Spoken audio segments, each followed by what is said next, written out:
Hi friends, welcome to my channel. ఈరోజు మన topic ఏంటంటే అమ్మఒడి పథకానికి సంబంధించి, అంటే తల్లికి వందనం పథకానికి సంబంధించి మనకు 2026 సంవత్సరానికి గాను ఎలిజిబుల్ స్టేటస్ అనేది అయితే కనుక విడుదల చేయడం జరిగింది. అంటే మీరు ఈ పథకానికి ఎలిజిబులా కాదనేది మీ మొబైల్లోనే చెక్ చేసుకోవచ్చు అనమాట. సో ఎలా చెక్ చేసుకోవాలనేది ఈ వీడియోలో నేను క్లియర్గా అయితే చెప్తాను అనమాట. వీడియోని అయితే స్కిప్ చేయకుండా లాస్ట్ వరకు చూడండి. అలాగే మనకు ఈ యొక్క డబ్బుల్ని కూడా, అంటే ఈ యొక్క అమ్మఒడి 13,000 రూపాయల డబ్బుల్ని కూడా ఎప్పుడు జమ చేస్తున్నారు, దానికి సంబంధించిన వివరాలు కూడా అయితే తెలుసుకుందాం. డేట్ కూడా అయితే ఫిక్స్ చేయడం జరిగింది. సో వీడియోని అయితే స్కిప్ చేయకుండా లాస్ట్ వరకు చూడండి. వీడియోలోని ఇన్ఫర్మేషన్ నచ్చితే ఛానల్ని సబ్స్క్రైబ్ చేసుకోండి. వీడియో యూస్ఫుల్ అనిపిస్తే కనుక ఫ్రెండ్స్ అండ్ ఫ్యామిలీ మెంబర్స్కి మన వీడియోస్ని షేర్ చేసి నాకు సపోర్ట్ చేయండి. ఇక లేట్ చేయకుండా టాపిక్ లేకైతే వెళ్ళిపోదాము. సో ఏపీ రాష్ట్ర వ్యాప్తంగా ఏపీలో అమ్మఒడి పథకము, అంటే గతంలో అమ్మఒడి పథకం ఉండేది, ఇప్పుడు తల్లికి వందనం పథకం కింద పేరు మార్చడం జరిగింది. ఈ తల్లికి వందనం పథకం కింద అయితే అర్హులైనటువంటి విద్యార్థులకు, అంటే 1వ తరగతి నుంచి ఇంటర్మీడియట్ సెకండ్ ఇయర్ వరకు చదివే విద్యార్థుల బ్యాంక్ ఖాతాల్లోకి సో డబ్బులు అయితే జమ చేయడం జరుగుతుంది. స్కూల్కు వెళ్ళేటువంటి విద్యార్థికి ఒక్కొక్కరికి 15,000 చొప్పున, అంటే 15,000 చెప్పారు కానీ అందులో 2,000 రూపాయలు అనేది అయితే కనుక స్కూల్ మెయింటెనెన్స్ కింద కట్ చేసుకొని 13,000 జమ చేయడం జరుగుతుంది. అంటే గతంలో అమ్మఒడి పథకం ఏ విధంగా ఉండేది, ఇప్పుడు ఈ యొక్క తల్లికి వందనం పథకం అనమాట. సో ఈ రకంగా ఒక్కొక్కరికి 13,000 చొప్పున అనమాట. సో ఇద్దరు వెళ్తుంటే 26,000, ముగ్గురు వెళ్తుంటే 39,000, ఇలా ఎంతమంది స్కూల్కి వెళ్తుంటే అంతమందికి డబ్బులు జమ చేస్తామని అయితే చెప్పడం జరిగిందనమాట. సో ఈ పథకానికి సంబంధించి మీరు అర్హులా కాదా, ఎలా చెక్ చేసుకోవాలి, దానికి సంబంధించి ఒక లింక్ అయితే ప్రొవైడ్ చేయడం జరిగింది. సో మీ ఎలిజిబుల్ స్టేటస్ అనేది ఎలా చెక్ చేసుకోవాలనేది చెప్తాను.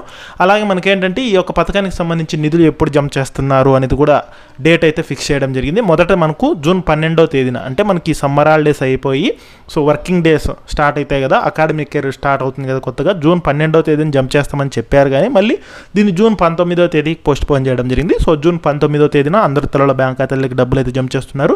మరి మీరు ఈ పథకానికి ఎలిజిబులా కాదా అనేది అయితే కనుక ఒకసారి అయితే చెక్ చేసుకోండి. సో ఎలా చెక్ చేసుకోవాలనేది అయితే కనుక చెప్తాను. సో డిస్క్రిప్షన్లో లింక్ అయితే ఇచ్చింటాను. మీరు లింక్ మీద క్లిక్ చేయగానే డైరెక్ట్గా వెబ్సైట్ అనేది ఈ విధంగా అయితే ఓపెన్ అవుతుంది. ఇందులో సంబంధించి లబ్ధిదారుల యొక్క ఆధార్ నెంబర్ అనేది ఎంటర్ చేయవలసి ఉంటుంది. అంటే ఆ యొక్క తల్లి యొక్క ఆధార్ నెంబర్ అనేది ఇక్కడ మీరు ఎంటర్ చేయవలసి ఉంటుంది.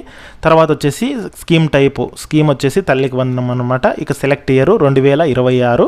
గెట్ డీటెయిల్స్ మీద క్లిక్ చేసిన వెంటనే మీకు ఏంటంటే ఈ యొక్క ఆధార్ నెంబర్కు రిజిస్టర్ అయిన మొబైల్ నెంబర్కి అయితే కనుక ఓటీపీ అనేది అయితే వెళ్తుంది. ఆ ఓటీపీ అనేది వెరిఫై చేయగానే మీకు మీ స్టేటస్ అనేది అయితే తెలుస్తుంది అనమాట. సో ఇలా అయితే కనుక వస్తుంది. సో వెబ్సైట్లో మీరు లాగిన్ అయిన తర్వాత సో ఇందులో డీటెయిల్స్ ఏమేమి ఉంటాయంటే కనుక సిటిజన్ నేము, అంటే లబ్ధిదారుల నేము, వారి యొక్క ఆధార్ నెంబరు, వీటితో పాటుగా మీ డిస్టిక్ ఏది, మీ మండలం ఏది, అలాగే మీ సచివాలయం ఏది, మీ క్లస్టర్ ఏది, ఇట్లా డీటెయిల్స్ అయితే ఉంటాయి. వీటితో పాటుగా ఏంటంటే మీ రేషన్ కార్డుకు సంబంధించి ఎంతమంది మెంబర్స్ ఉన్నారు, అలాగే వారి యొక్క డేట్ ఆఫ్ బర్త్లు ఇలా అయితే కనుక కనిపించడం అయితే జరుగుతుంది. వారి లివింగ్ స్టేటస్ కూడా అయితే కనిపిస్తాయి అన్నమాట. సో అలాగే మీకు ల్యాండ్ ఎంత ఉందనేది కూడా అయితే చూపిస్తుంది. దీంతోపాటు కిందికి వెళ్తే కనుక మెయిన్లీ చూసుకుంటే కనుక మనకు ఇక్కడ ఇన్కమ్ ట్యాక్స్కి సంబంధించి no person in that family should not pay income tax, అంటే ఇక్కడ లాస్ట్ వ్యాలిడేషన్ స్టేటస్ అని ఉంది చూసారా. సో ఇక్కడ వ్యాలిడేషన్ స్టేటస్ అని ఉంది కదా, ఇవన్నీ సాటిస్ఫై అని ఉండాలన్నమాట. మొదటిది ఏంటంటే కనుక ఇన్కమ్ ట్యాక్స్ అనేది ఏమన్నా పే చేస్తున్నారా మీ కుటుంబ సభ్యులు ఎవరన్నా అని చెప్పి ఉంటుంది. సో అక్కడ పే చేయకపోతే నో, కాబట్టి సాటిస్ఫైడ్. తర్వాత లెస్ దాన్ 10 ఎకరాస్, అలాగే less than 3 acres dry land, wet land మీకు ఎంత ఉందనేది, అలాగే కరెంట్ 300 యూనిట్స్ కంటే ఎక్కువ ఏమన్నా కన్జంప్షన్ చేస్తున్నారంటే వాడుతున్నారా అనేది అయితే చెక్ చేస్తారు. అలాగే 4-వీలర్ ఏమన్నా ఉందా మీకు, అలాగే అర్బన్లో అయితే కనుక 1000 స్క్వేర్ ఫీట్ మించి అయితే కనుక ఉండకూడదు. ఇక గవర్నమెంట్ ఎంప్లాయీ కానీ గవర్నమెంట్ పెన్షనర్ అయితే కనుక మీకు ఉండకూడదు అనమాట మీ రేషన్ కార్డుకి సంబంధించి. సో ఇలా సాటిస్ఫైడ్ అని ఉంటుంది. ఇట్లా ఏదైనా అన్సాటిస్ఫైడ్ అని కనిపిస్తే కనుక మీరు ఈ పథకానికి ఎలిజిబుల్ అయినట్లే అనమాట. సో ఈ రకంగా స్టేటస్ అనేది అయితే కనుక మీరు తెలుసుకోవచ్చు. ఇక వీటితో పాటు ఏంటంటే అటెండెన్స్ అనేది, అంటే విద్యార్థి అటెండెన్స్ అనేది 75% కంపల్సరీగా అయితే ఉండాల్సి ఉంటుందన్నమాట.